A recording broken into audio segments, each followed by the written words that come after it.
Where when we were stationed there, crossing that section of the freeway, I think if the wind picked up, the water would splash over onto the road. That's how high the water elevation was there. And so it always, and I don't think it's very deep in that section, but because you can't see the bottom because of the reflection, it seems like it's an immense ocean you're trying to navigate across, and you never get a real feeling as to how big that lake is. I mean, you can see it on the map, you can do all that, but when you're physically there, you can't see the other side of the lake. So it just looks like for me, the closest thing I can relate it to is the Pacific Ocean, because that's that's the body of water I'm used to seeing it. And you can see as far as the horizon goes and not see anything at all. That was the same feeling that I would get every time I would cross the Great Salt Lake. When you had to come in from Tuali into town. So it was like, damn. And it would just, I don't know, it always made me uncomfortable crossing that section, thinking that, you see, I come from a place where you get earthquakes all the time. So in my pea brain, I'm thinking I'm going to be driving over this bridge. We're going to get an earthquake and I'm going to fall into the lake, which is totally unrealistic. But, it was crazy. It was just, but it was really interesting to see. It did kind of smell funny though. Oh yeah. It's a gross lake. People come to town, they think, oh, we'll go, down to the beach and hang out at the Great Salt Lake. It's like, no, it's all dead things and flies and it's spiders. It's not great hangout. It's cool to visit like Antelope Island where they still have like wild bison and stuff, but no, the Great Salt Lake itself is it's something to look at from afar, I think. Now isn't it used to cultivate a lot of brine shrimp up in that lake? A lot of the eggs get pulled out of the Salt Lake. It's nothing but brine shrimp in that lake. That's the only thing that lives in there. Yeah, I was watching. I was watching a little short docu video because I buy a brand that I guess is it's but pretty much bottled there, and I guess they also provide is it San Francisco Bay or something like that? The big brand of brine shrimp. I guess they get all their brine shrimp from there too, but I guess they select them by grades or whatever. I don't know. It was too much for my brain to comprehend, but it was really interesting. But anyways, before we get any further, let me acknowledge some of the people that have come in. Yeah, thank you guys for joining us. We were having a good conversation backstage because I was asking Ty. I thought I had seen that he was from Utah, and turns out that I wasn't too far from where he currently lives. So that's why we were just kind of talking about that. But anyways, I want to thank Huawei. Sam, thanks for being here. Jesse, Salient Aquatics, thank you so much. Thanks for making sure that people are hitting the like button. Let me see, who else did I see in here? Tommy, how you doing, Tommy, Resident Alien? Alex, Fathom Aquatics, thank you so much for joining us. Alex, get back to work. I don't want you to get in trouble. Let's see, who else do we have? We have Jeff from Empire of Dirt Aquatics. Price Tag Joe, thank you for joining us. Night Owl Aquatics, thank you so much. Audra Miller, thank you for joining us. Sarah the Great, thank you for dropping in. And that's it for right now. I know they're all kind of coming in. It's always a challenge. Oh, wait. Yeah, that's right.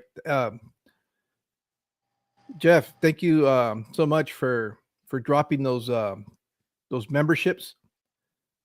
He just bought 10 people memberships, but I think almost everybody that's here is in some way or another already a member. But those that come in, oh, Mandy, thank you so much for dropping in. Oh, she comes in with fire, comes in dropping the links for your channel real quick. So thank you for doing that.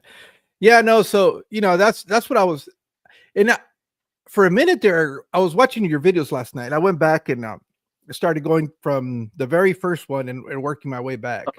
older awkward videos where I didn't know what I was doing. Still, Oh I no, still don't know. I would.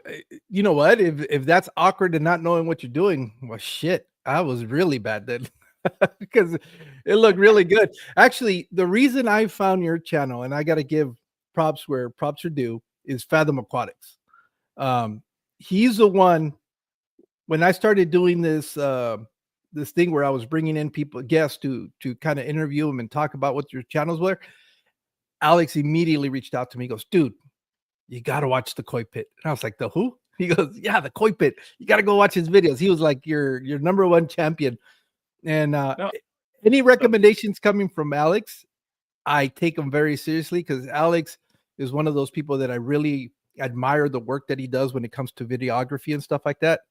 So for him to make a recommendation, I don't take it very lightly. I was like, okay. So I immediately went. I said, oh, okay, I get it.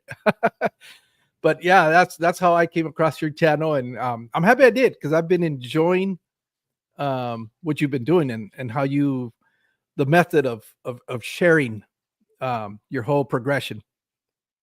well, thanks. Yeah, and just it's funny that you say all this because Alex is also the reason that I found your channel and your live streams, and he's the one who introduced me to the whole fish fam community, which I didn't know existed. So it's been really cool getting to learn about what everybody's up to and just connect with people. It's I think that's my favorite thing about this is just that sense of community. Yeah, and that's the thing though, because I know I don't know what your situation is, but I know for me, I really don't have anybody outside of social media that I can really talk about the aquariums that I keep or anything that's hobby related. They'll listen for like 2 minutes, then and it'll be like, oh, they'll find out that I have aquariums, and immediately I don't know why everybody assumes that it's saltwater. Oh, you have saltwater tanks? It's like, no. It's like, no, they're freshwater. Oh, okay, cool. How many do you have? It's like, oh, I have this many. What, you have a store? It's like, no. Oh, okay. And that's where the conversation just kind of ends. And it doesn't go any further than that. But I've found this platform, social media in general, all the different ones that are out there, and it allows me to finally interact with people that sort of understand what it's like Yeah, to have more than one aquarium and why the obsession, I guess, because it look outside looking in, you do come off as being a little bit obsessive when you have more than one aquarium. I don't think it's an obsession. Um, I don't know why I'm pausing right now because like I do think I have a problem, but I'm not gonna admit. Um, Honestly, I feel like I'm an imposter a little bit, like with the fish fam community and things, because I have zero aquariums. Well, no, you got that one big one that's out in the backyard. You see, and that's what's cool. It's it might not be a glass box, but at the end of the day, it's the same Yeah, principles, except your fish are probably 3 times, 4 times bigger than anything I might be able to keep in one of these glass boxes. So, and if anything, it's kind of taking it the hobby and putting it on steroids and go big or go home. yeah. No, it's a lot of fun. I almost feel like I need to give my wife a shout out just for her patience and with me doing all this. But I don't know. Yeah, I've always enjoyed fish and aquariums. I used to have 3 saltwater aquariums where I kept corals and things in our house, and then we ended up gutting and remodeling our whole main floor. And the aquarium, sadly, I had to find new homes for them. And when my wife agreed to let me build a pond, part of that agreement was no more aquariums. And I was like, okay, that's fine. All out with the pond. So, how many gallons is the pond you have outside? It's around 6,000 gallons. And that's maybe one of my only regrets with it is I didn't build it bigger. Uh, Now, no, That's a joke with like pond people is everybody says build your pond way bigger than you think you want because you're going to wish that you had done it bigger. So I did that. Um, when I first dug the hole, I was like, this thing is so massive. Oh my gosh. But then, I'm on year 4 of building it. And yeah, when I look at it now, I'm like, yeah, it could have been a little bit bigger, like twice this size, that would have been fine. Let's see. What is Mandy saying? It's totally me not realizing my name is people would tell me. Oh, thank you. That's okay, Mandy. That's why I don't do everybody. I jokingly tell them I must be too old because I don't understand a lot of these abbreviations. As a matter of fact, Funk, who was on the phone earlier when we were on, he sent me a message something about SMH. And I was like, what the hell is SMH? And I had to text him back. I said, fool, I'm already 50. What the hell are you sending me these little? He goes, it means shaking my head. I said, how am I supposed to know that? Even that. And I was like, I'm not just spell it out. Yeah. No, it's funny though, because in chats and stuff, people will be putting TY, like, oh, thank you. And it catches me off guard because I think people are talking to me all the time. Yeah. But is it short for something or is it actually just Thai? Just Thai. Oh, okay.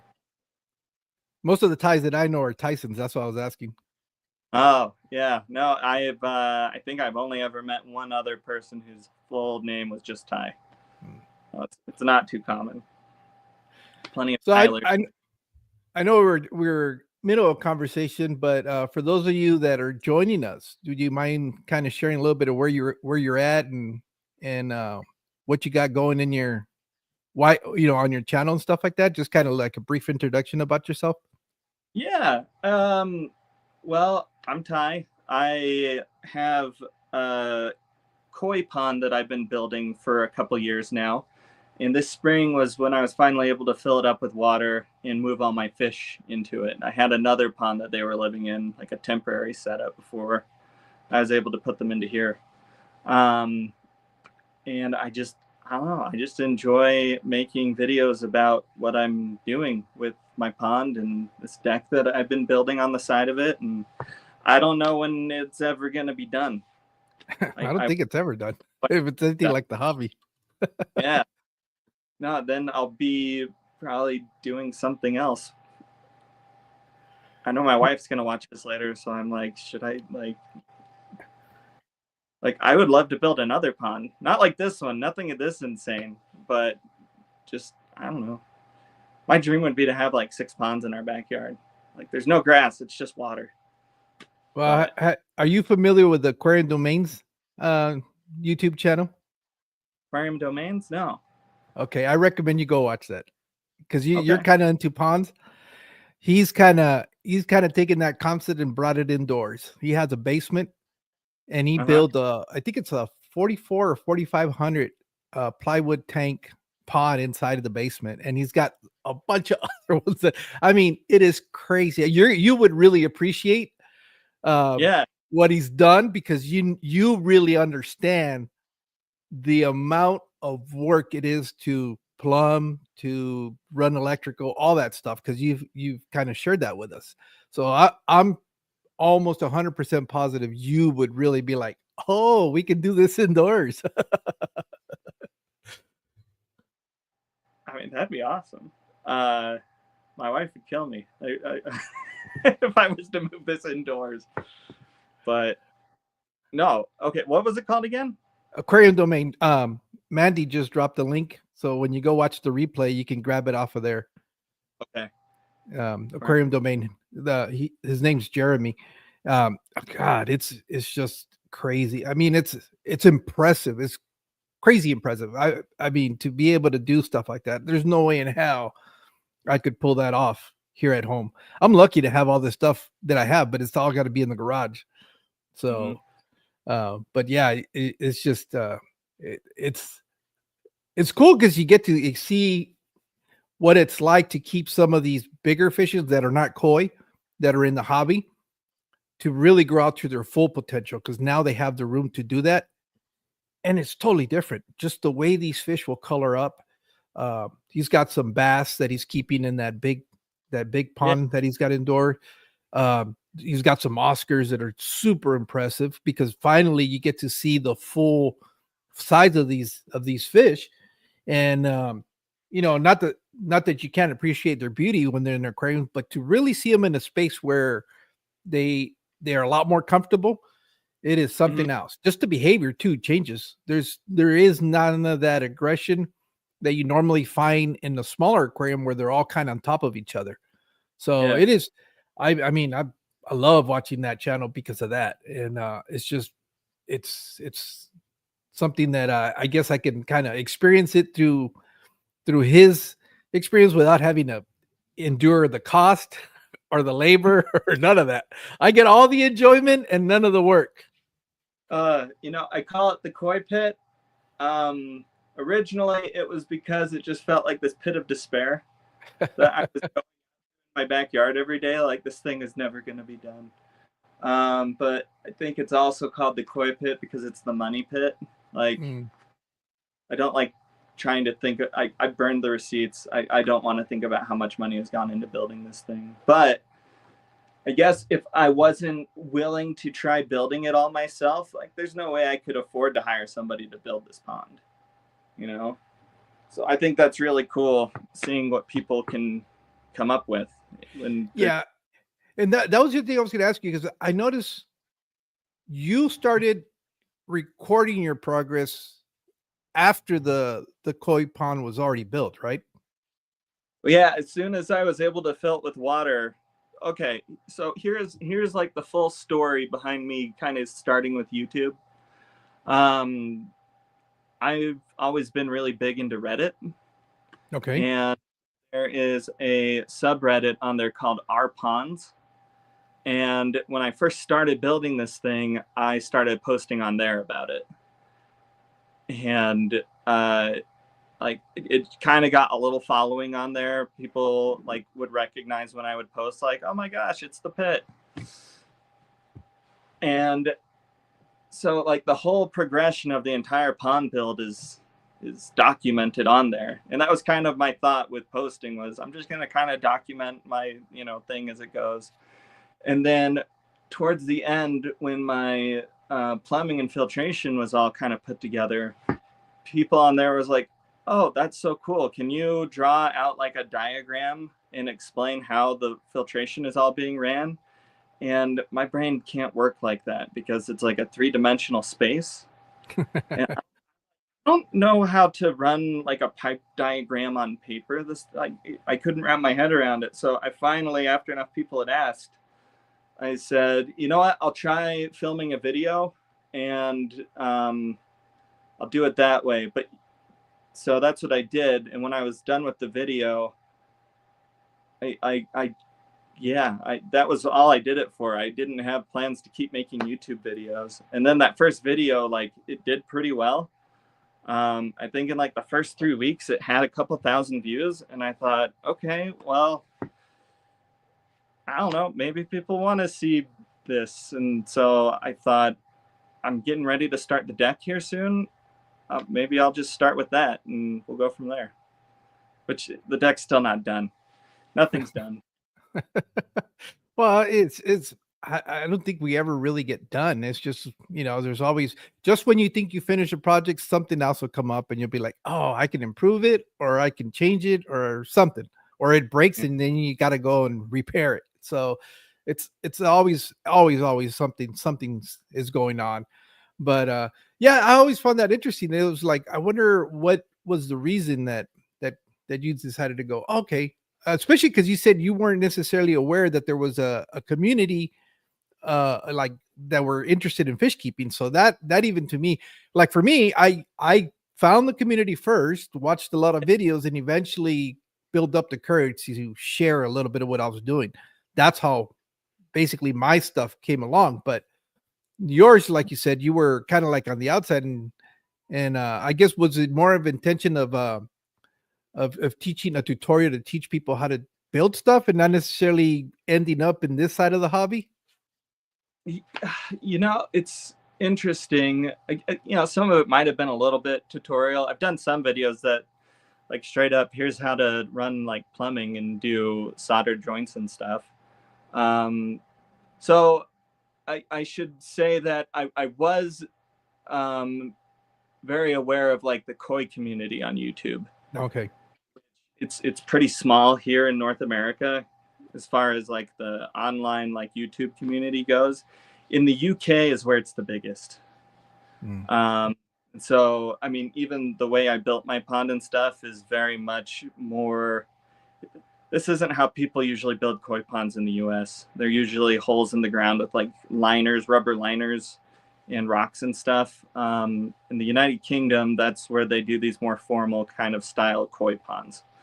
Uh, and what was crazy was after I loaded that first video, there were some YouTubers in the UK who had like commented and started following me. Like, no way, how cool is that? Like, so, and you know what?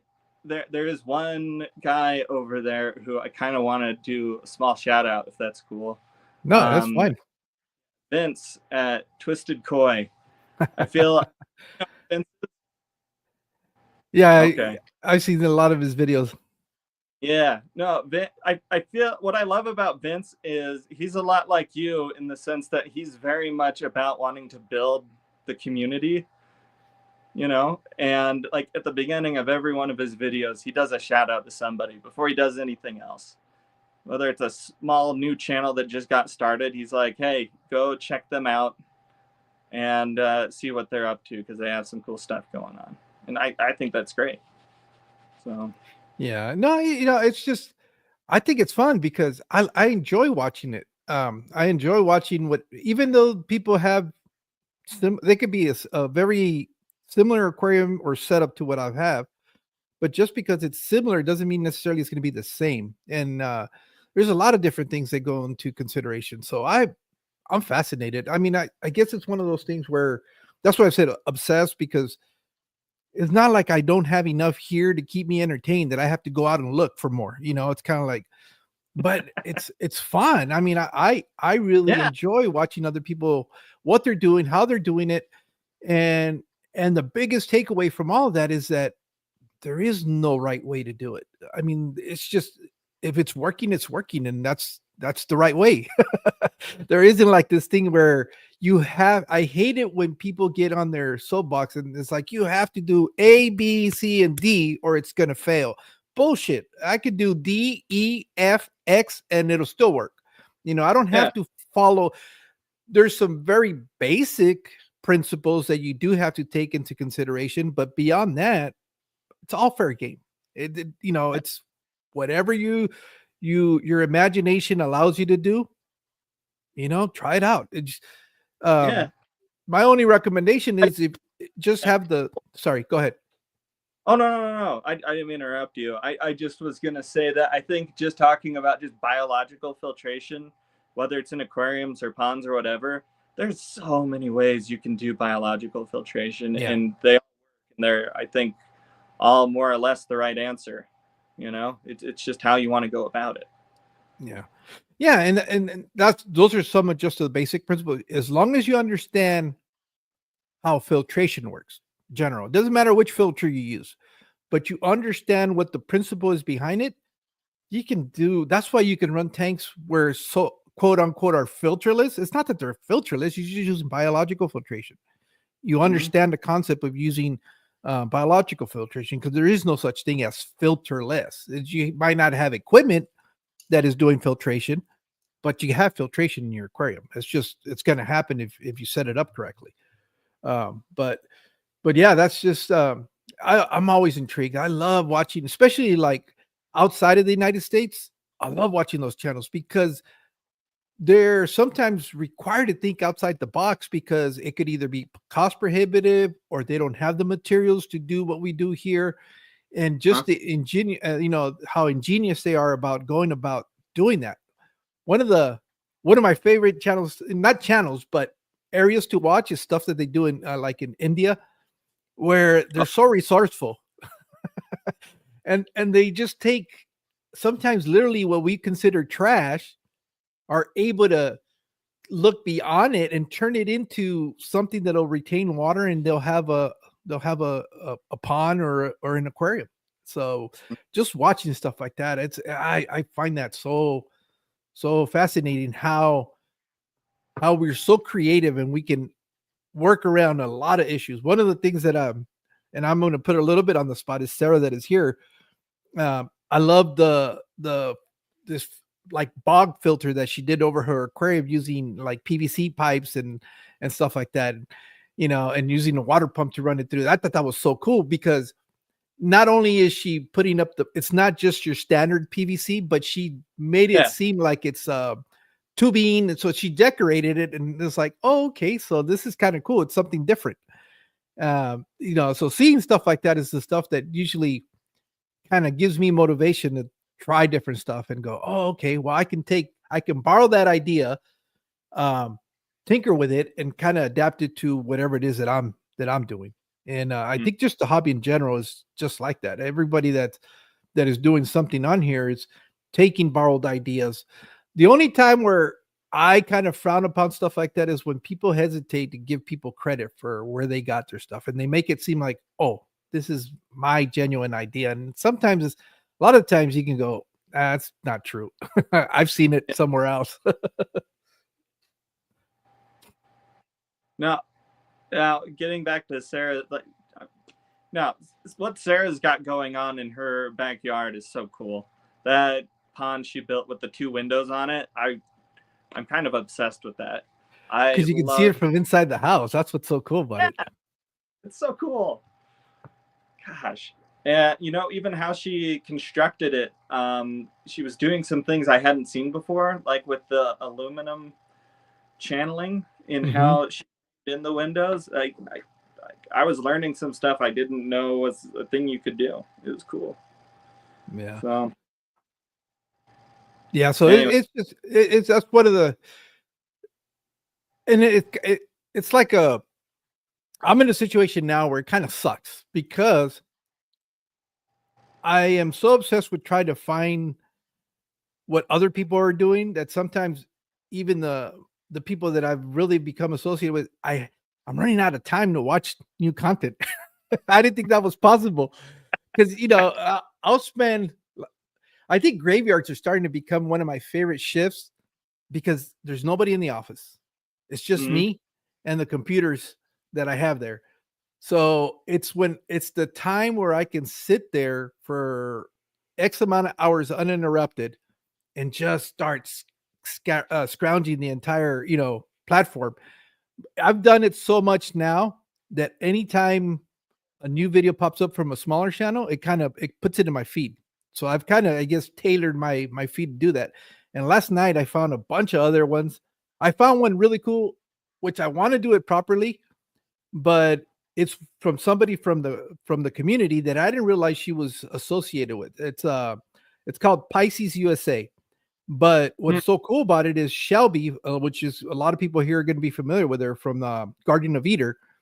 I guess she's partnered up with this company that sells products. I guess they were like a European company, kind of like ADA and stuff like that. They sell stuff for aquascaping. And since Shelby is pretty good at that, and she's gotten some awards at some of the they have like fish events and stuff like that in the community. They've kind of reached out to her, and she's kind of formed a partnership. I would love to be able to talk to her to find out exactly how much. And I don't know if she's made it very public because they've done a few live streams, and I've gone in and I was looking at them last night, and I don't see a lot of the names. I don't recognize a lot of the names in the chat. Like if I look here, everybody they're familiar to me with I don't think anybody new's popped in yet. And I go over there and I don't recognize any of the names. So for those of you that are here in the community, it's called Pisces USA, the channel. And I know Shelby is really involved with it. I don't know how much. Thank you, Benny. That's it. I don't know how much I don't know how much her partnership is with them, but I thought it was pretty cool. And it's what's really, really cool is that most of this hobby is dominated by the male presence, right? We're the ones with the channels, we're the ones doing all these interviews. Well, they flipped the script on that. It's two ladies who are, one of them is Brandy, I believe, is the lady from Pisces, who's has a really strong background in saltwater, and then you have Shelby, who's got her experience with freshwater. So now you have two, I would say, experts in these two different venues that are hosting this live stream where they'll interview people from both sides of the community. I just found it very interesting. I know part of it is to promote their product, which that's fine. They don't make no qualms about it. It's you're going in. Even the channel name is the name of the store and stuff like that. But I really like it because we're starting to see the ladies step up, and now it's two ladies with a lot of experience who are really giving out good information. So Yeah. Oh, that's awesome. Pisces USA. yeah. It's another check out now. Yeah. It's like I said. So I've and there's like three other channels associated to them that are also kind of new. And so I think when I do my plug episode, because I got a list. Every day I come back from work, I have a new list that is just nothing but names and information and how to get to these channels, because I just think it's so cool. I mean, the more I think there's certain things that appeal to me and make me come back, and a lot of these channels are a lot of channels that make me come back and see what they're doing. Not just because somebody puts up information automatically means that they're going to be appealing. Some it's just you got to have some I guess, that keeps people coming back.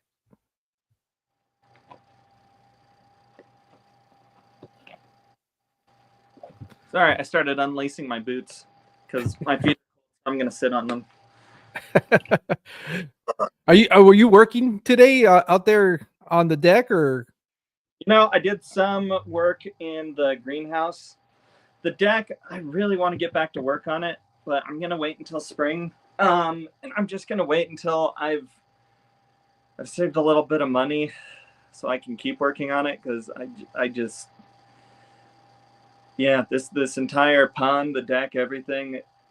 Part of the reason it took me 4 years was I just worked on it when I could and when I could afford to start on the next phase. So it's just the reality of it. Now, one of the things that I also find very interesting is the level, your skill levels. So do you come from a background in construction or anything like that? Or is this just, because I know you said you learned how to do this on YouTube, but it is, you got a background and you're a lot more familiar than most people would be with what you're doing. I work in the landscape industry. Okay. Like I'm not afraid of working a shovel or pick, or like I know how to do some hard work, but I would almost rather do that than masonry work now that I've done a lot of it. Like lifting blocks and all day, I'd rather go dig a hole. But I think they're all just skills that I've just kind of developed over time. I had never done any masonry work until I started building this pond. Okay. And that was just watching a lot of videos. After I'd done a couple courses of blocks, I started to feel really confident in what I was doing. I already had a pretty good background in doing electrical work. Plumbing, I'm very fortunate. I have a friend who is a master plumber, and he gave me some pointers, and he did come out and help me work on one section of my plumbing that I just couldn't wrap my head around. It's the area up against the wall right underneath my 3 trickle towers. Figuring out how to get all that to work and connect into the returns in the bog filter, I just was struggling with.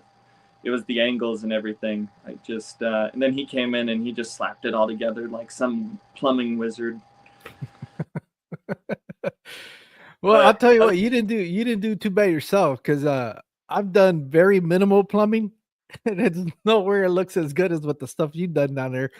Uh, by the time you're done, you can't make sense of what I did, but yours is very good. I mean, that's why I'm really impressed with the skill level that you have because it's stuff that would seem somebody that's been doing this for a long time has mastered it.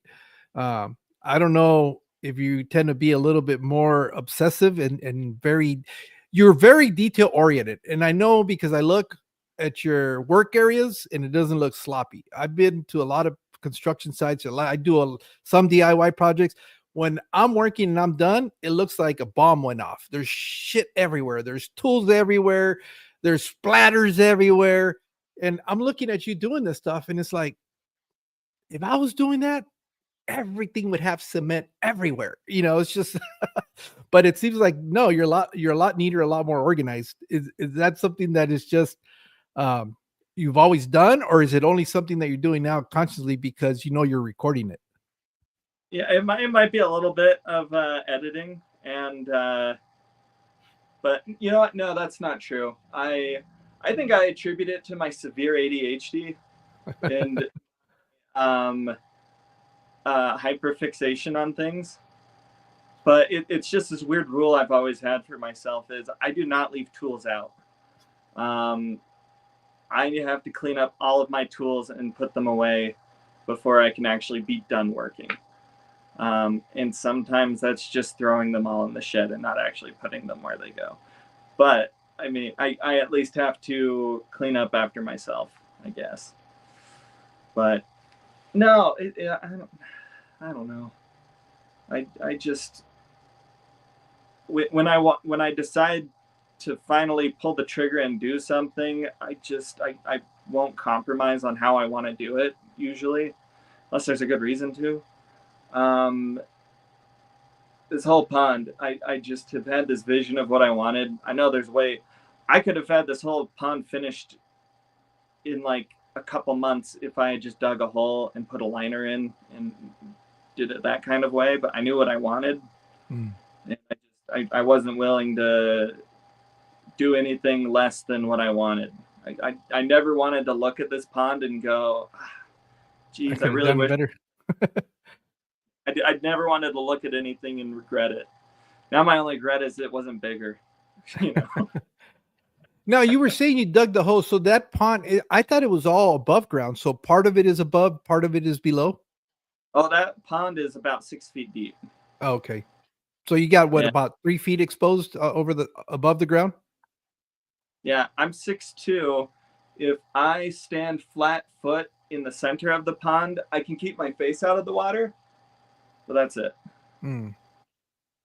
It's a deep pond. Yeah, no, it looks pretty deep, but I didn't know because isn't there like you have like a basement down there where you have all your Mhm. filtration. That was the one thing when you build that what is it? What do they call it? Where they have the biomedia that rotates in there, and you build that tank and put it. I was like, how the hell is he going to get that back in there?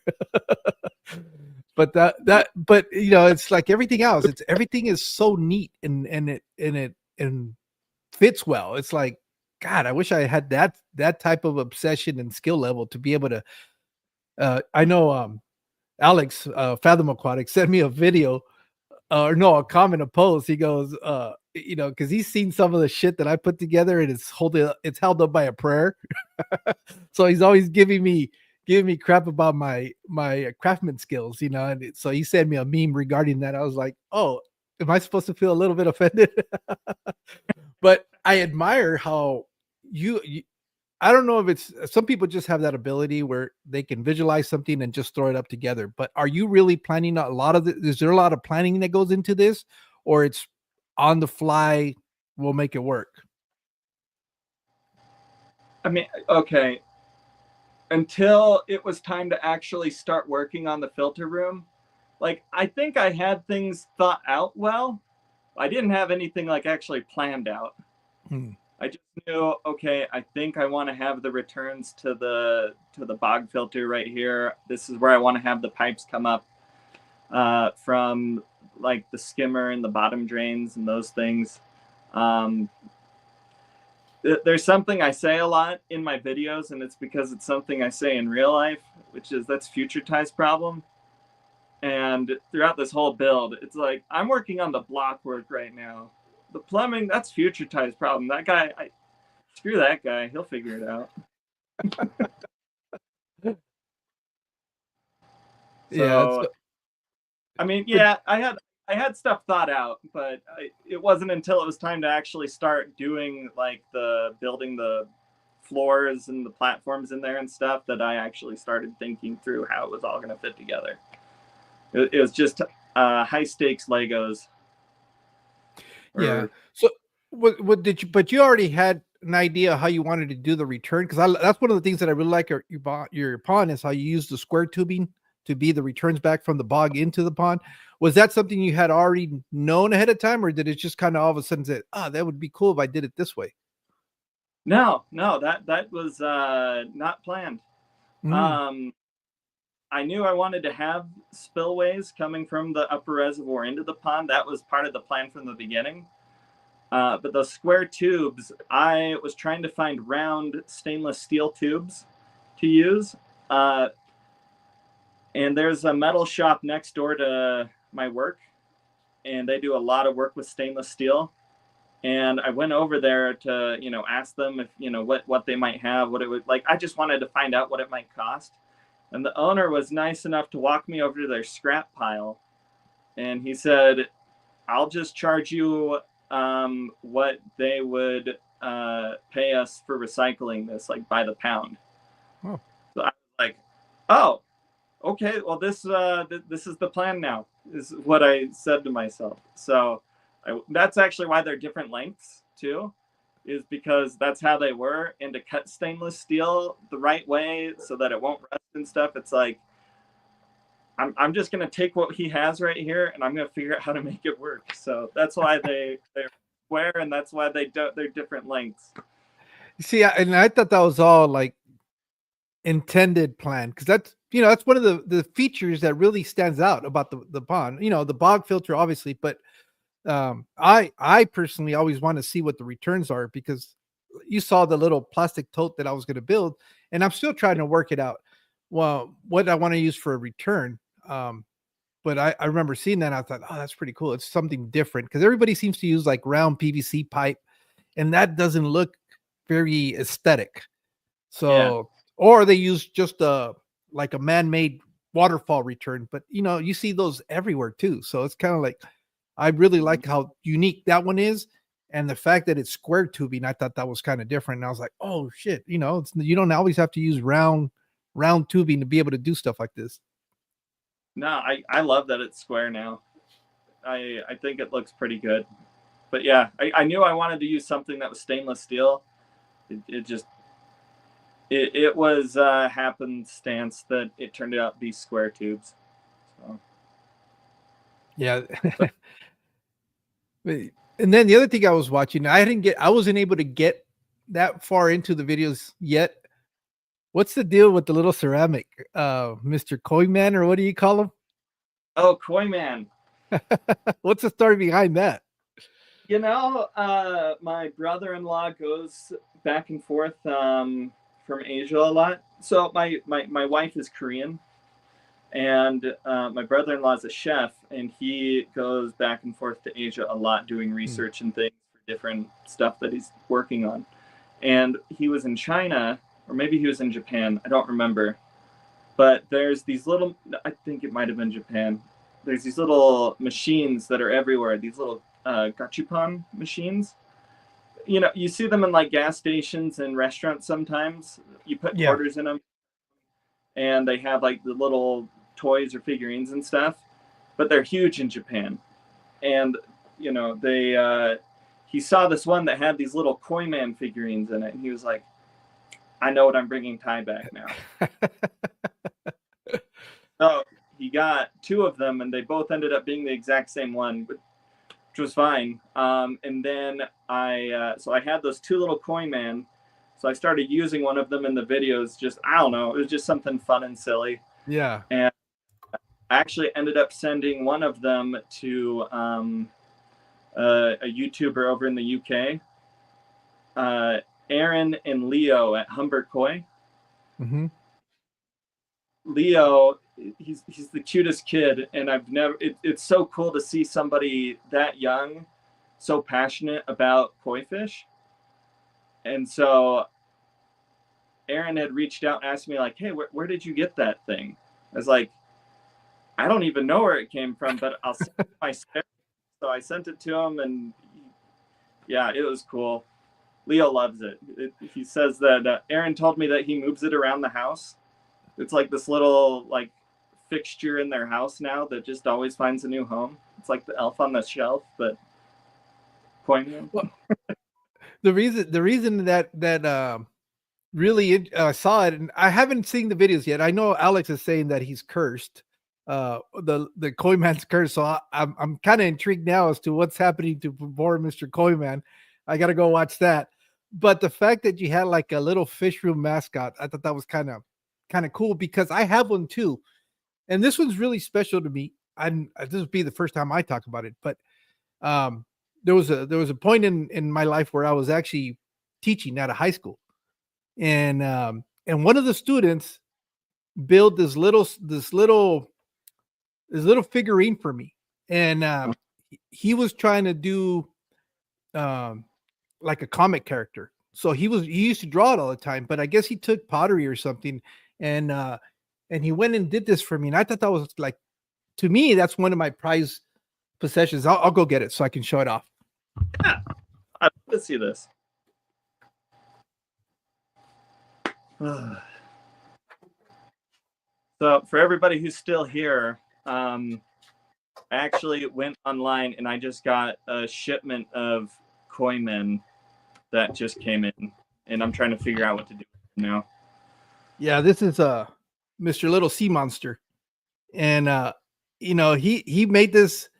This is one of one. There's no other one like it, and so he was even, his name's Michelangelo. I asked Michelangelo, I said,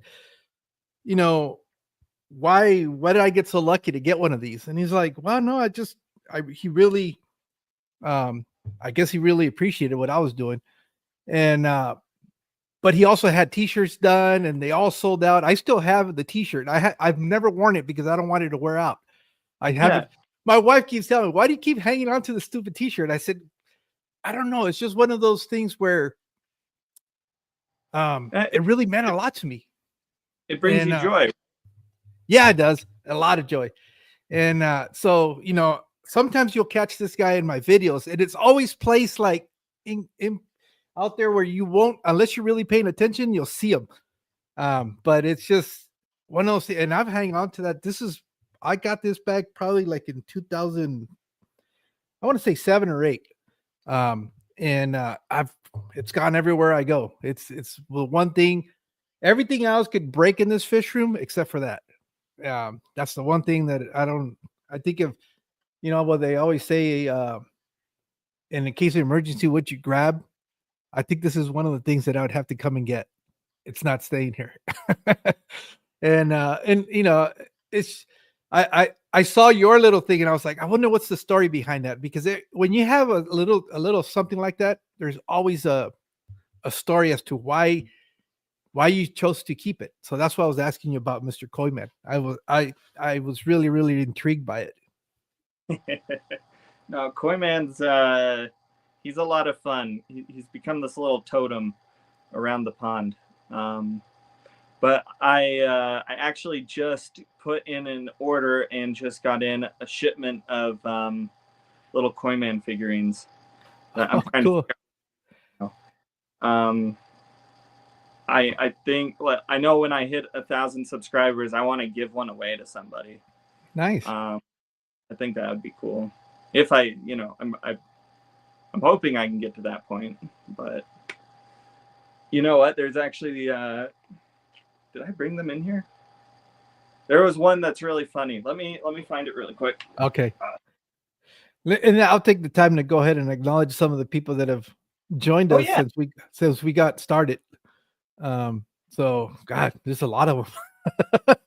Let's see. I think we left off with where was it? Maybe. Oh wow, you guys are going crazy on in the chat. Let's see. So we'll go from. Oh yeah, it's got to go further. Wow.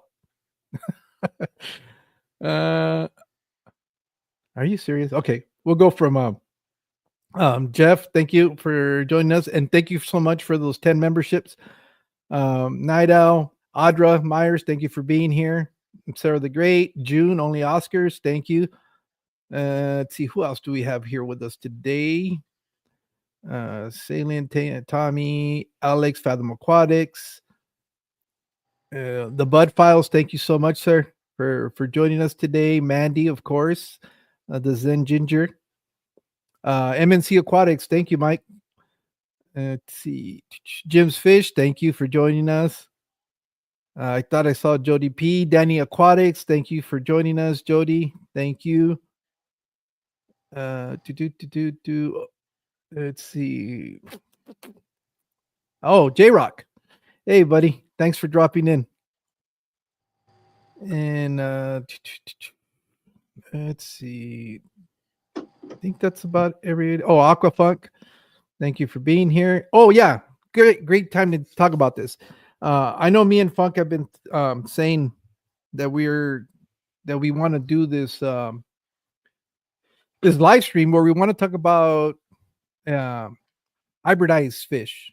And there's actually a site that it's a poll. That's really what it is. And we're just trying to get what people think about hybridized fish in the hobby.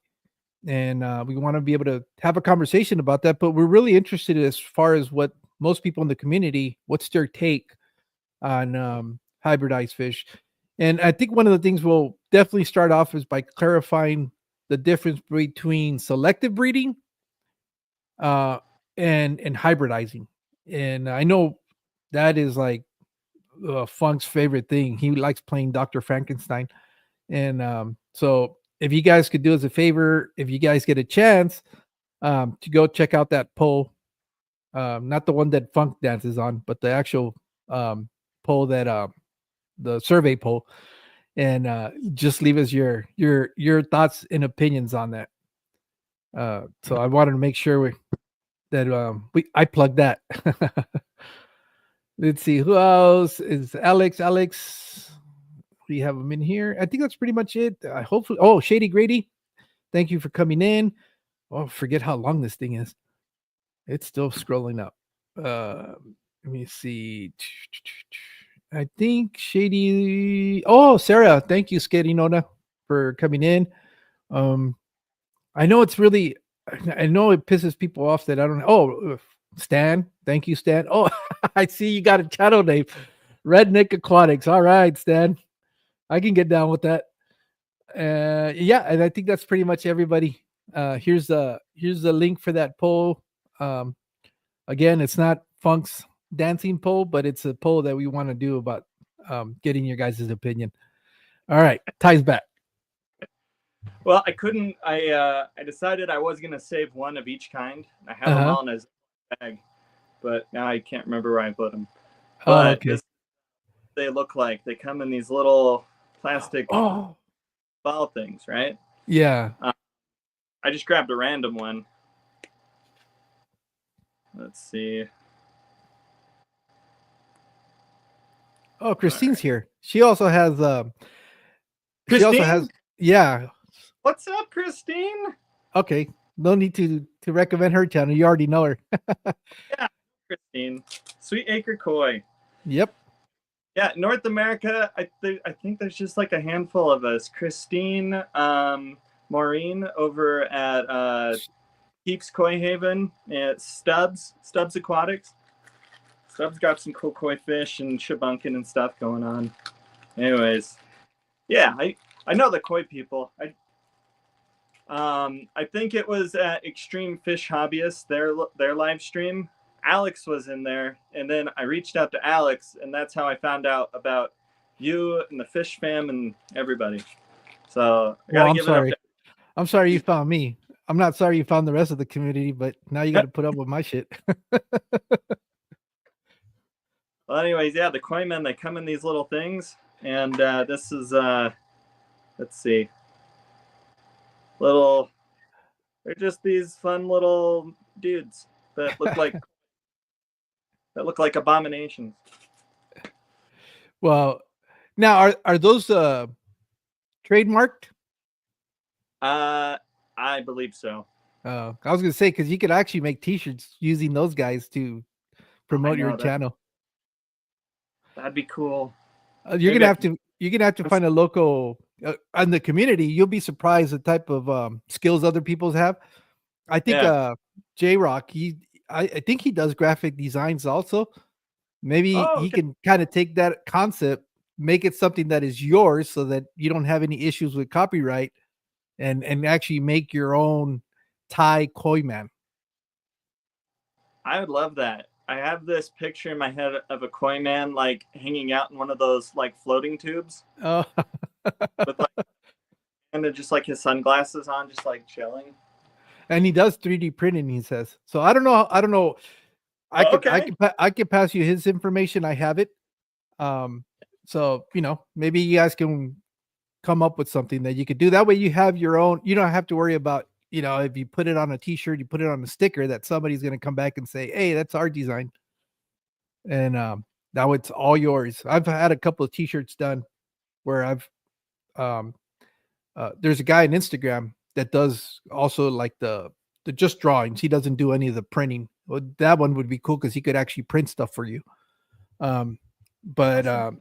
his Patty, oh shit, I'm hating that I can't remember his name. It's something J- Patty's. Talk. Huh? You said J Rock? Yeah, J Rock. Yeah, yeah. We're gonna have to talk. I'm sorry, Patty. You Yeah, no, were. Patty Claus, I think is his Instagram handle, and it was interesting because I seen him do some work for Ryan from Wild Fish Tanks, but his strong suit is how Pokemon are really popular. I guess at one point he was making like drawings of Pokemons and they kind of came down on him because he was selling a lot of them. That he decided to make Pokemon inspired characters, and they look. I'm not a big Pokemon, but I look at them and I think they're Pokemon. And he's the one that said no. He goes, these are his own interpretation of different Pokemons, but they're all his. And he's the guy that did some graphic design. I have one where I gave him a picture of uh, Biggie Smalls. Uh, Yeah. the hip hop artist, the one where he's wearing the crown and it's kind of to the side, that iconic painting that they have. I said, I want this, but I wanted to turn him into a fish, and that's what he did for me. He's got uh, a Oaxaca puffer with a crown on him. So so yeah, it's cool when you can get that because then that becomes something you don't have to worry about getting hit with copyright from some bigger agency. But Yeah. yeah, I don't know. J Rock is another guy that I'm trying to get on here. We just haven't figured out date and time yet. We're especially because of the holidays, it makes it a little bit harder. And so because I want to ask him because he's got all these different abilities that he has. He's a really good video editor. I know he does a lot. He's very creative with building stuff, and he's got this fascination for trains that I'm kind of curious to find out why. But when you had a video recently about the plug Uh huh. that you planning. I think you were talking about him because I remember you Yeah, talking about trains. yeah. That's his channel. Got it. Okay. Yeah, I but mean, yeah. So, well, you have your email on yours, right? On your YouTube channel. mm-hmm. Yeah, so he could probably reach out to you too, send you an email, and you guys can talk Yeah. about it or whatever. But yeah, I'd have to ask him first to make sure that I can. I don't like giving out other people's information unless they have their permission. It's kind of one of the, it's just the right thing to do. But No. No. yeah, I think that would be like a really cool branding thing for you. It just kind of makes sense. I do that. Yes. More koi men. It's funny because it kind of encaptures your personality into a little figurine. Because it's when I saw that I was like, yeah, that's Soul Thai. Even though it's something they brought you from somewhere else, I saw that I was like, yeah, that makes sense. That tracks. You know, Alex was saying that Koi Man is cursed. I made this little short of Koi Man having this like internal existential crisis about his existence. Oh, I don't know. Anyways, if you want to check that out sometime, I had a yeah, lot I of fun. definitely will. I don't want you to spoil it for me. I want to be able to go watch it. Okay. Uh, yeah, so it was just ever since I saw that and I started doing this, I immediately knew, man, I'd like to be able to have you on and find out, talk to you and get to know you a little bit better. Because I mean, you could watch videos and all that stuff, but it's not until you actually have a conversation with somebody that you really get to know them. And so I was like, cool, hopefully he'll accept. I was really excited when you had, I think you even reached out to me before and said that you'd be interested in doing this. I was like, all right, that's going to be a done deal then. It's just a matter of working out times and dates. But yeah, no, it's one of the things that I've been really, really fortunate is that I've gotten to know a lot of people because of them willing to come on here. So, that was really something that I was looking forward to, and I know you were too. But I'm glad we finally got to do that. As far as with your channels, are you gonna could try to bring us more content? Do you think you'll stay in this niche, or is your channel going to be just more a DIY channel, and as what you're doing, you'll just record it and post it? I think it's probably always going to be this is what I'm passionate about. And I know this is what I would enjoy making videos on. So if it was DIY or it would be at least hobby adjacent. Hmm. Like the deck, I'm going to say adjacent because it's adjacent to the pond, right? Literally. No, I think it's always going to be about koi fish and ponds and that sort of stuff. I don't feel any sort of excitement or draw about taking it anywhere else. So Now, the other thing that I saw on there, and I still haven't gotten to, did you actually go to Japan to go look at koi? oh my gosh, no, that's a dream. I've been to Japan. I went there for my honeymoon with my wife, so that was cool. But that was before I even back then I knew I wanted to build a pond, but I hadn't even broken ground on it yet. So no, that's a dream to go to Japan and purchase fish. I got some fish in that came from Japan. Hmm.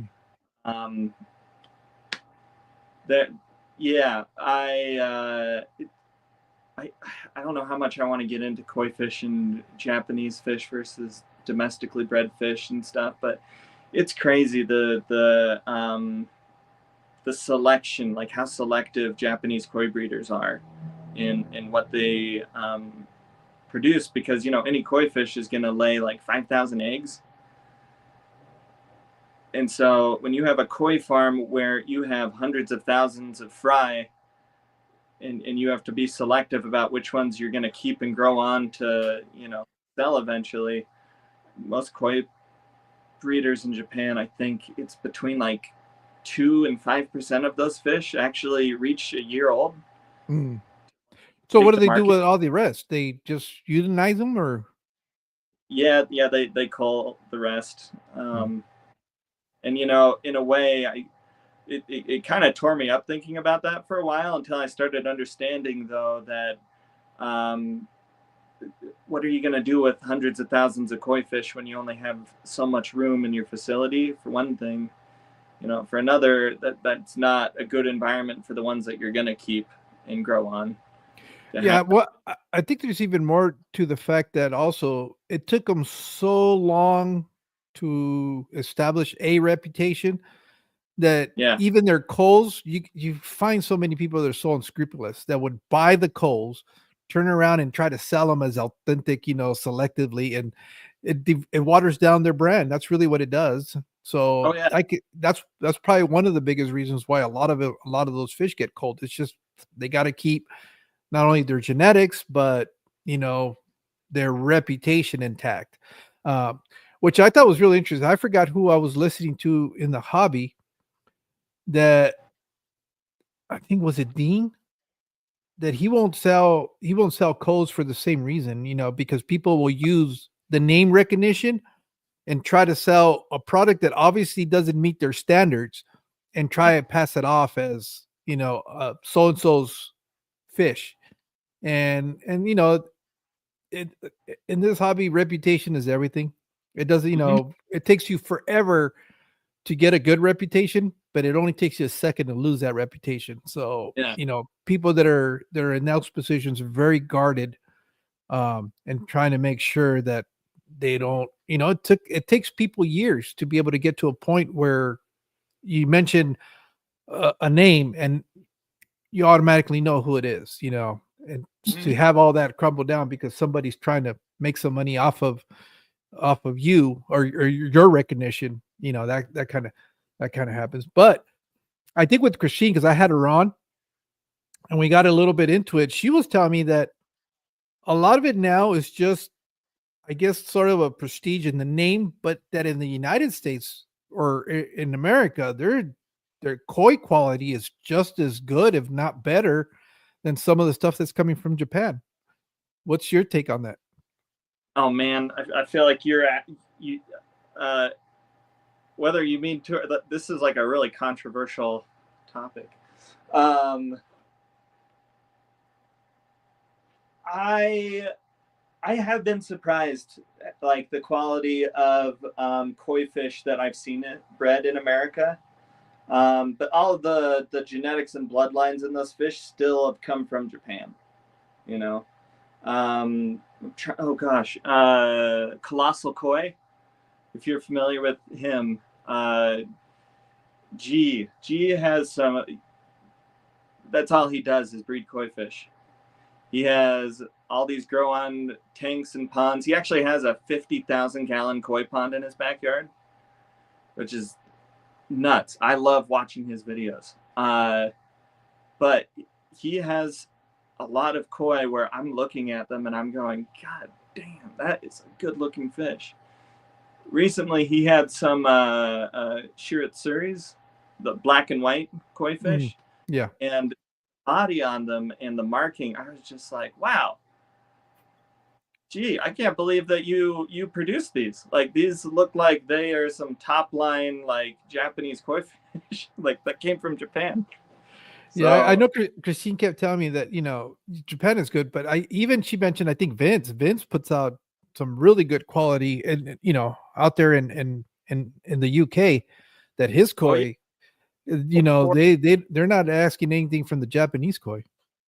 no, I'm trying to remember the name of the koi farm over there. Is it Black Forest Koi? Christine, if you're still around, do you remember the name of the koi farm that Vince goes to all the time over there in the UK? Rick's the owner. I can't remember. Anyways, no, I've seen a lot of the fish that he Yeah, here it has, and is. It's a Rick New Forest koi. New Forest Koi. Yeah, they put out some really good fish too. Like I am impressed with the breeders outside of Japan and the fish that they can breed. Um, I think what the Japanese breeders have on their side though is just like Years. the different bloodlines that they have, the facilities, and just the multiple. I mean, you go to some of these koi farms, and it was started by somebody's great great great grandfather, and it stayed in the family that whole time. And it's just like, wow, the history that's there. It's nuts. But Yeah, I'm afraid to even start diving into even put my toes into that world because I mean, I'm looking at the poster behind you. To me, they're all beautiful, but I know there's certain patterns, there's certain things that just make them more unique, more, you know, and I know if I go into that side of it, I'm gonna go into the deep end. I'm gonna want to know as much as I can. I right now, I I'm ignorant enough to look at them and appreciate all of them and not be able to tell you because I know people can look at kois and go, yeah, that's $100,000 koi. Whereas that's only a $10 koi. And I would look at both of them and go, they both look the same. But I was super impressed how expensive these kois can get. Um, I was able to go to do a tour of a store up in Houston, and I don't know how end they were, but they had some amazing koi that I've never seen before. I think they were Mm-hmm. like gold color, and if I remember correctly, just the outline of each scale was black, and Mm-hmm. it just really stood out. I mean, I've seen them in pictures. There's nothing like watching these fish live, out in a pond. I was like, holy smoke. I get it. I get the koi fascination. It's a fascination that I do not want to get into because I'm hearing the Don't. prices for these fish. I'll pull you all the way down with me. Yeah, I hear the prices of these fish and it's like, forget it. I'll stick to the imitation kois in the swordtails and the platies and all these where they're smaller scale and they're not as expensive. I can get two or three for what you guys, well, not two or three. I could probably get a gazillion for what you guys pay for one koi. Oh man, I've never gotten crazy with buying koi, but I don't ever want to talk about how much money I've spent buying koi fish. It's Yeah. no, it's but you know what? I mean, it really depends. It's one of those hobbies, just like anything, where you can get as as casual or as extreme as you want. Um, I mean, there's one of the koi in my koi pond I inherited from somebody, and he's a very interesting looking koi fish, and I really enjoy him a lot. But I mean, he's not a fish that you could ever put up in a koi competition or anything. But he's just this sweet old fish. He's probably close to 30 years old now. Um, and it's funny, like if I sit at the edge of my pond sometimes with my feet in the water, if I'm not paying attention, he'll come up and like start sucking on my toes. And Yeah. he's Alex just said kind that of he wanted to go to your pond, and he says if he can go in pantless, he'll definitely be there. wait, say what? He said if he can get in pantless, he'll definitely be there. Wait, I'm sorry, I didn't hear the first thing you said. He said if he can get in there without pants, he'll definitely be there.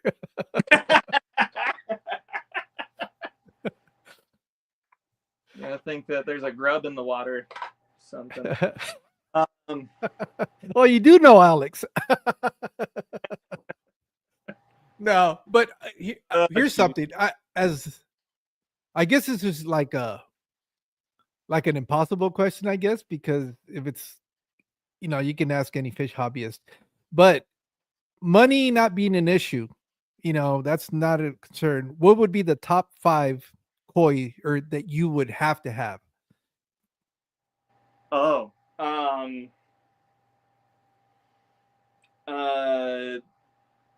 I love gosenki, which are made up of three different fish: kohaku, showa, and senki. Those are like the more traditional koi fish that people picture in their head, Orange, just white, and black. or red and white and black. I would want some. I would love to just have some beautiful gosenki, one of each. And if I had to pick, gosh, not I'm gonna have to really think about it. Um, I would love to have a beautiful like tancho showa. A tancho showa, like a tancho's the like a white koi fish that has just that round dot on its head. Mm-hmm. A tancho showa is that same fish, but that has black, like deep inky black that's like wrapped onto its body in different places. Oh. Ugh, Now, aren't it's those a little controversial? Because I thought I heard somewhere there. in a. Oh, I see them That's that they yeah, get tattooed to try to pass them off as yeah. originals. Koi cutting is that's no, I'm not into that. It's something I think that in certain parts of Asia happens more, where Mm. they'll have a Tancho koi, and then they actually will cut and like scar it around whatever shape that red pattern is on its head to create the perfect circle, rather than like what they do in Japan, which is they if you're breeding tancho fish, then you're going to have thousands of them, and you're going to pick the ones that actually can continue to show what it is you're trying to create. Mm. No, I've seen it before online and on YouTube Shorts and stuff. I'll see them pop up where you'll see this koi fish that just has these crazy looking patterns and stuff on it, and it's I mean, really, it's just like torturing the fish is what they're doing. Yeah. It's so yeah, it's controversial, and I think it's controversial for a good reason.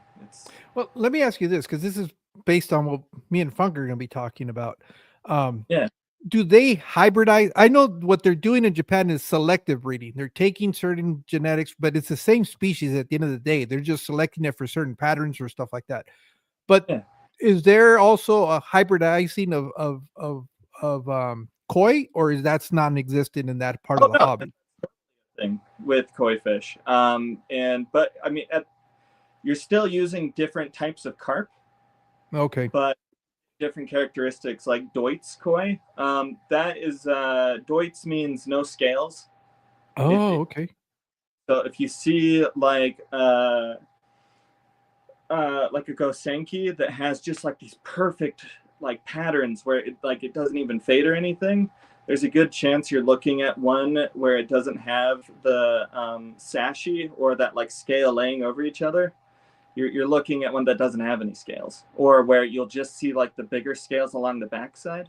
And got that by breeding these German carp that don't have scales into the bloodlines. That's how they were able to start creating that. Or there's Aragokis, which have these big, giant, fat, huge, crazy looking scales. They almost look like Godzilla type craziness. And that's something they created by hybridizing with a different type of carp, with mere carp, I believe. And then butterfly koi, I think, would be a really good example of that, because that is a type of carp from Indonesia that has those really big, long tails and stuff. You create like what I'm not sure where the term butterfly koi came from. I think it was like an American company that started marketing that. But that's where you take that kind of carp and start breeding them with Japanese koi, so that you get the colors and things to come out and start creating those kind of more Japanese koi looking patterns. But then you're also adding the long fins onto it. So yeah, there's a lot of hybridization that happens in koi breeding, not with different species, but with different types of carp. Okay. Now, is that controversial in the koi hobby or not? No. It's very welcome. Yeah. Well, it is interesting though, because like with butterfly koi, you won't see butterfly koi at koi competitions, because the proportions and like it's you can't judge them the same way. I think is what it is, and this might be its own like small controversy within itself, that they're not included, but I think it makes sense because they're so drastically different than the more traditional looking koi fish that like you can't judge the two next to each other. Yeah. One has these long fins and the other one doesn't. But I can see why. I've actually wanted to make a video about this, of talking about butterfly koi and their place in like the koi hobby. Just because I think it'd be an interesting thing to talk about. But where was I going with this? Being something like really passionate about my koi and my fish and stuff, when people come over to look in my pond, I do have 2 butterfly koi in there that my wife picked out, and we love them. She especially loves them. I enjoy it. I'm not as crazy, you know. Looking at all my other koi, and I'm like, oh yeah, these 2 are in here also. But when people come over, the butterfly koi are just a lot more striking, and those are the ones they point out like, really like that one, and I'm like, really, you don't like these ones? All right, I get it. Why people like butterfly koi. Well, that's what I wanted to ask you too, because unfortunately, I don't see that so much happening with aquarium fish. You know, most people that keep aquarium fish is because they personally want them. You do have some celebrities they'll set up like these tremendous saltwater tanks and stuff like that, and they'll have everybody else take care of it. They just want to sit there and appreciate it. But I know koi tend to have that more happen to them more often than not. Um, a lot. Do you find that a lot of people that keep koi are actually koi enthusiasts, or they're just buying it because it's a nice decoration piece? Um, I think maybe for people who are very casual, like hobbyists with ponds and fish, that probably is the case. But people I personally know, like I've been part of my local pond club for almost 7 years now. Like before I even had a pond, I was part of this pond club. What Funk say? He's asking if the carp and the koi different that would be hybridized, or it's called selective breeding. Uh, yeah, I mean it's a good question. I think it depends on if we're establishing hybridization as two completely different species or not. But Yeah, maybe like horse breeding or something like that, where we're not talking about taking a donkey and a horse and we're creating a mule, because I mean that's a thing that happens. You get yeah, goldfish koi fish that have like those crazy looking humps on them and stuff.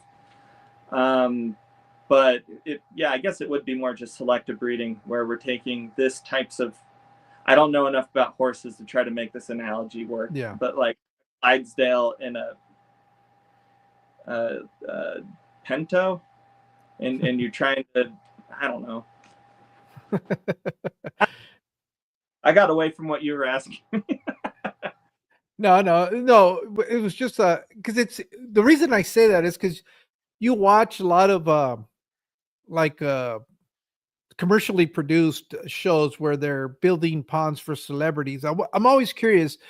These celebrities that are getting the fish, are they really hobbyists, or they're doing it because it's the thing to do when you have money to have a pond with just fish, and it's for them. It's just I guess for like people, I guess say it's a flex. You know, it's kind of like, oh, I have koi fish. You know, and because in the aquatic side, there's a reputation that koi fish are very expensive, which they are. But I mean, that's just it's like me driving my Ford versus somebody driving a Mercedes Benz. I guess it's what I'm trying to get at. Is that seems to happen more often in the koi community, or that's not as prevalent as what they make it seem?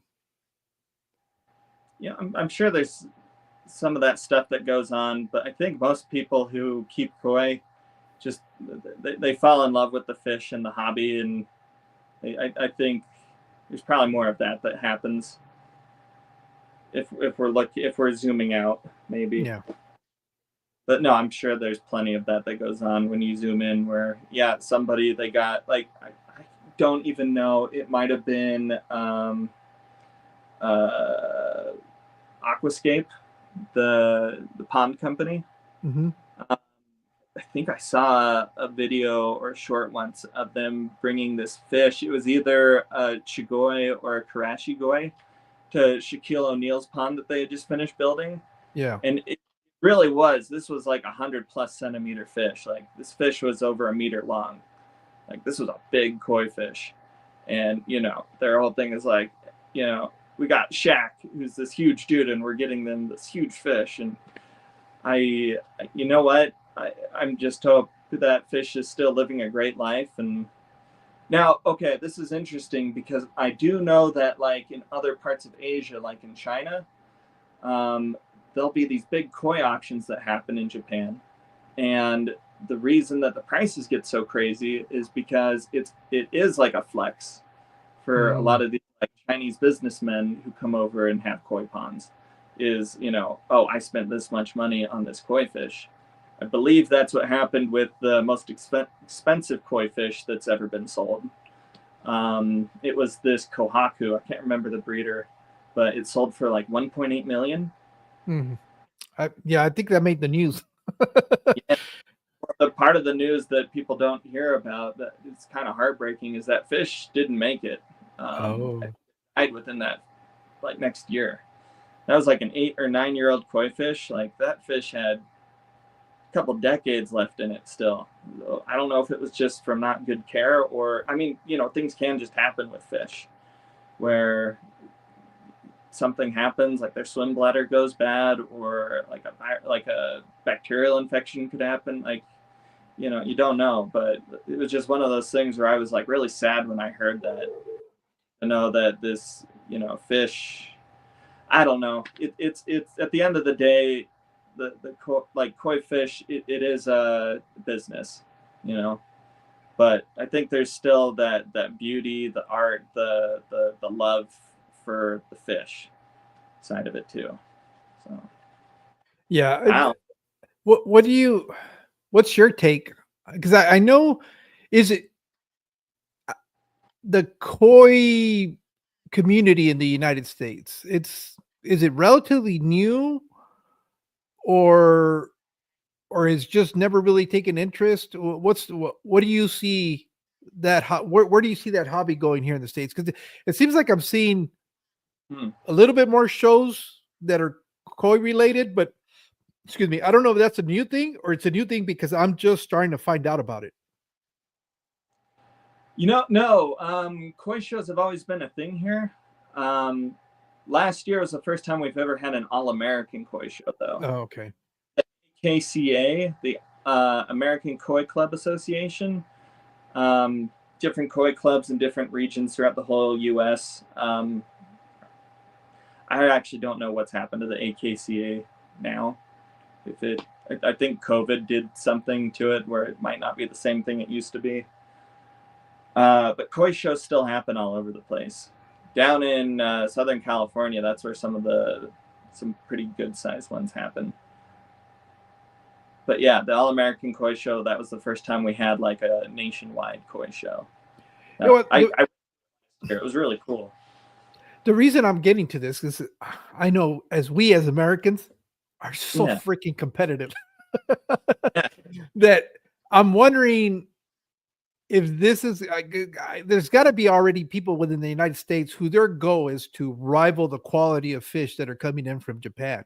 I'm just wondering Mhm. how far out are we from these people being able to successfully breed these kois where they'll be synonymous whether you buy a Japanese or an American koi and people will be like, yes, it's that quality. I don't know that American, it's hard to say. Mm, We might be a ways from that. Because, I mean, even with, I'm trying to think of a good way to explain this. Like the top shelf koi fish. Well, here's the other thing: the best koi fish never leave Japan. mm.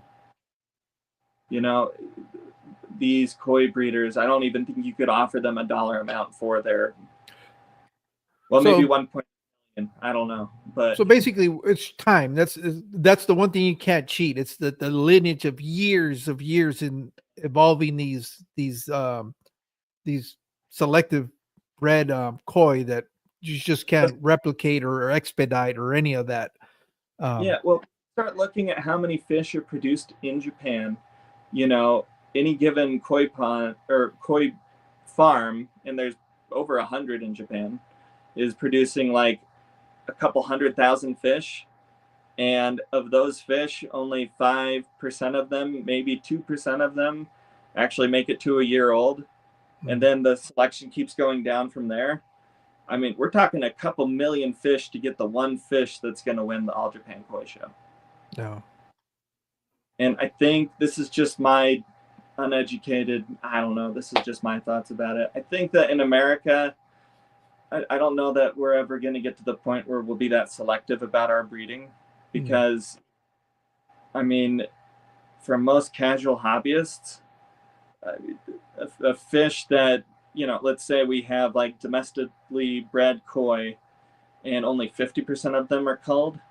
And maybe that's just because, genetic defects or something. Those fish weren't going to make it to the next round in the culling process. I think most of those fish are going to end up going somewhere and being sold to somebody. Because there's enough garden centers, enough places that sell goldfish and koi fish that I don't know. I need to look into this stuff more. You're actually bringing up a lot of questions that I don't think I have enough education to try to No, answer. well, I'm just curious. Those are things that I sometimes think about.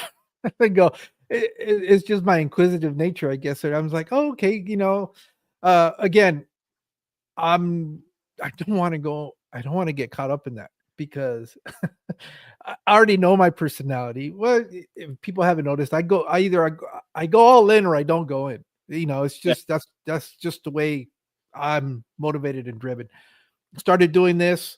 This has all been all in. I'm just like when I was doing my rearranging my fish room. It was I have to get it all done until I'm satisfied with what I was doing. So I know if I start tinkering in that world, this is gonna be there's so much to learn, which I always find it fascinating. And I think right now, because I do have a big swimming pool in the back that I hate. I hate having to do maintenance on it. I need to convince my wife to turn it into a koi pond. Or hey, And you need your wife to turn your pool into a koi pond. yeah, I'm slowly working on that because I can motivate her from the economy side. I tell her, you know how much we spend on maintenance and chemicals and water Yeah. bills and all this and that. I go, if this was a pond, I could just run biological filtration. We don't have to do all this other stuff. And she kind of looks at me like, "Are you kidding me? Are you serious?" And it's already set up. My backdoor pond is set up where I have already. It's got the hot tub, and then it has a waterfall, and it has a pad. So I'm thinking, oh, this will be so easy. I do a rock pile over here that falls into this little, and Yeah. then have it cascade into here. I got it all worked out in my mind. I just got to convince her. Hey, tell her it can be a swim pond. Then A you can have swim pond. both. Yeah, that's kind of because she right now it's well when the grandkids they won't have anywhere to swim. I said, "Are you kidding me? They're gonna love it. They're gonna be able to swim and fish out of it at the same time." Go. But no, that's just a kind of a sort of running joke, not joke at the house. But yeah, no, that would be like the ideal. I have uh, I've never been a big pool enthusiast because we live in the worst place to have a pool. Everybody thinks that because it's super hot, it's the best. Hot places are the best places for pools. Hell no. If you enjoy hot tubs year round, even when it's 114 degrees outside, yeah, then yeah, have a pool out here because that's all you have. It's a monster sized spa. That water is so hot in there. I don't even want to get in. For me, the idea of getting into a pool is to cool off, not to, slow simmer in it for a couple of hours. I don't need that. But that's why I'm Maybe. not a big fan. Yeah, it's I find every excuse to convince my wife to try to turn it into a pond. The only thing is, when I go to sell the house again, I'll probably the next people that buy it will probably be all pissed off because it's not a pool. But oh well, I'll devalue the value of the property according to the real estate market. Well, I know I've devalued my house by building this pond, so. That's a water feature, though. You can sell a water feature. Well, I guess that's saying that. I think I just answered my own question. Oh, there you go. Yeah. Yeah. Yeah, but not everybody. I would have to find a pond enthusiast to be able to buy this house if I do that. Plus, Yeah. it's cost an arm and a leg to do that. Hey, Sir Khan, thanks for joining us. That's Killier Koi. I've been following him on Instagram all this time, and I didn't realize that he had a YouTube channel. Last night, I found his YouTube channel. Oh no. Yeah, so he's got a really neat fish room. If I'm not mistaken, he's in Australia, and he's breeding all sorts of killies. If you're into like killie fish and stuff like that, that's definitely the channel to go watch. But man, it's impressive. I was just browsing his channel last night. I need to go back, and there's a lot of footage I need to watch. So yeah, it's I think it's Sarah's fault. I brought her on as a guest, and now all the Aussies are starting to pop up in my feed. No, well, I've been following Mark, I've been following Craig, and of course the big channels. You have Nick from Keep Fish Simple, Katie, and Adrian. But now everybody else, all the other channels are starting to populate my feed, which is cool. Again, like I told you, one of my favorite things is watching how people do the hobby outside of the states. And his channel is definitely worth a look, definitely. So, but eventually he's on the new list that I brought in from work. He's on there. He's on there. So he'll get his proper plug. Well, Ty, we've been at this for an hour and a half. Is there anything else that you'd like to share with us? What are your future plans as far as your pond is concerned? And then after that, where can people find you on social media other than YouTube? The only other place is Instagram, and sadly I don't do a lot with it. I sometimes make funny little short things, but I realize that they're like inside jokes. Like if you're into koi, you'll get it, but I don't know. Now, if people were interested in having you on as a guest appearance, what's the best way to get a hold of you? Your email? You know what? Actually, my Instagram would probably be the best way to get a hold of me. Okay. I don't get the email a whole ton because I made that email just for the YouTube. Okay. But my Instagram, I probably check that a couple times a week. Yeah, because there's a few of us now that are doing interviews and stuff like that, and they're always looking for guests. And I think you would make a great guest on their live stream, and that way, if they watch this, they know how to get a hold of you. So Instagram is probably their best go to place to be able to reach out to you. Then. Yeah, Instagram's great. Only thing I want to say is everybody needs a pond. I agree with you. I do like my my current living status with my wife.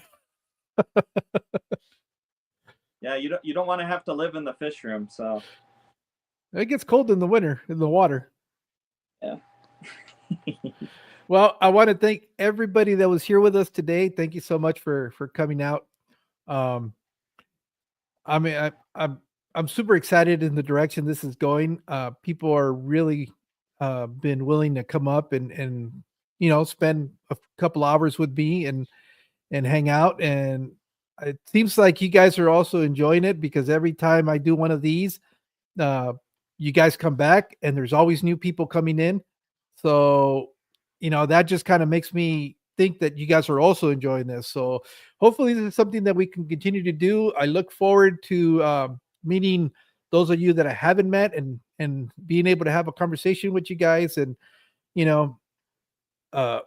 also watch you guys grow. I mean, that is really fun to me. I always get excited of watching newcomers come in and succeeding and I'm always excited for them. So I guess this just kind of goes right up my alley with that because it allows me to see the growth of all these people and see them succeed and enjoying what they're doing and continue to do it. So Ty, thank you so much, sir, for coming on. Thanks for having me. And I also just want to say thank you for just the community that you're helping build. The community was already here. I'm hoping I'm not trashing it too much, but I like I said, I know I personally enjoy coming across new channels and I know most of you guys that are here with me are just as enthusiastic about watching content, and it's nice to be able to watch somebody else. So that's why I do it. I mean, there's zero, I know, like initially the idea was, I like to be able to talk to some of the bigger channels and have them on. I think we all kind of make those goals in the beginning, but I quickly realized that a lot of them are hesitant to do stuff with other people, because so many people try to take advantage of their of what they've been able to accomplish. There's always something, a catch. There's always that other. And I said, you know what? I don't want to be that person. I would genuinely want to be the person that um, is happy just to promote somebody, to watch him grow, to succeed. At the end of the day, we all benefit from it. The more our hobby grows, the bigger we get a spot on YouTube, and we could all learn something from everybody else. So to me, that has been my.